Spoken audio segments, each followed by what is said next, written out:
Perjanjian Potsdam yang dihadiri oleh Perdana Menteri Britania Raya, Presiden Amerika Serikat, dan Sekretaris Jenderal Partai Komunis Uni Soviet menyepakati bahwa Jerman Timur dikuasai oleh Uni Soviet dan Jerman Barat dikuasai Amerika Serikat.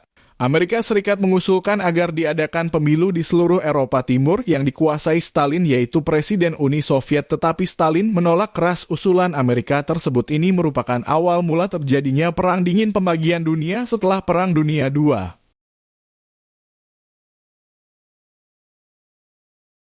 Dunia dibagi menjadi dua blok ideologis yang saling bertentangan. AS dan sekutu-sekutunya membentuk NATO dalam kurung Organisasi Traktat Atlantik Utara, sementara Uni Soviet dan negara-negara blok Timur membentuk Pakta Warsawa.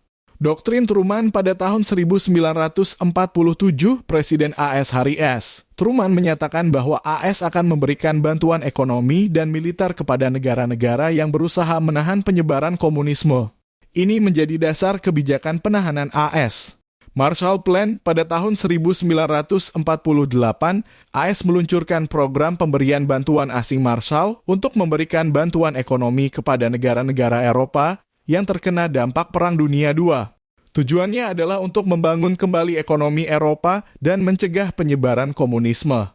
Pembagian Jerman dan Berlin setelah Perang Dunia II, Jerman dibagi menjadi Jerman Barat yang dikuasai oleh AS dan Blok Barat, serta Jerman Timur yang dikuasai oleh Uni Soviet. Berlin juga dibagi menjadi Berlin Barat dan Berlin Timur. Pembagian ini mencerminkan ketegangan antara AS dan Uni Soviet. Krisis Berlin pada tahun 1948, Uni Soviet mencoba mengisolasi Berlin Barat dengan memotong akses darat.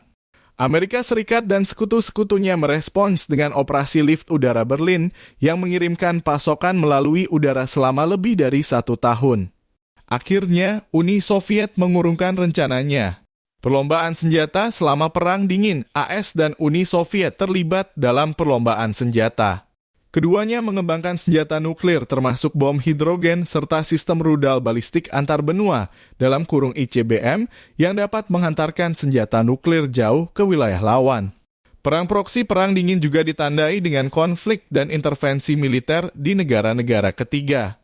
AS dan Uni Soviet saling mendukung kelompok-kelompok dan pemerintahan yang sejalan dengan ideologi mereka di berbagai negara seperti Korea, Vietnam, Afghanistan, dan Amerika Tengah.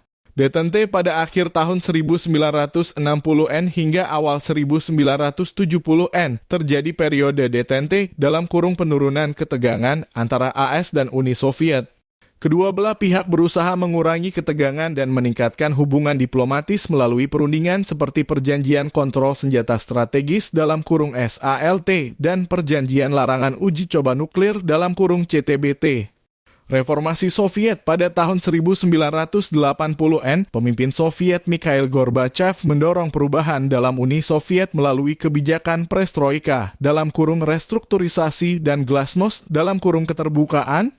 Reformasi ini menyebabkan perubahan sosial, politik, dan ekonomi di Uni Soviet. Runtuhnya Uni Soviet pada tahun 1991, Uni Soviet mengalami kebangkrutan dan ketidakstabilan ekonomi yang parah. Akibatnya Uni Soviet dibubarkan dan negara-negara yang sebelumnya menjadi bagian dari Uni Soviet mendeklarasikan kemerdekaan mereka. Perang Dingin berakhir dengan runtuhnya Uni Soviet dan AS menjadi kekuatan tunggal yang dominan dalam dunia.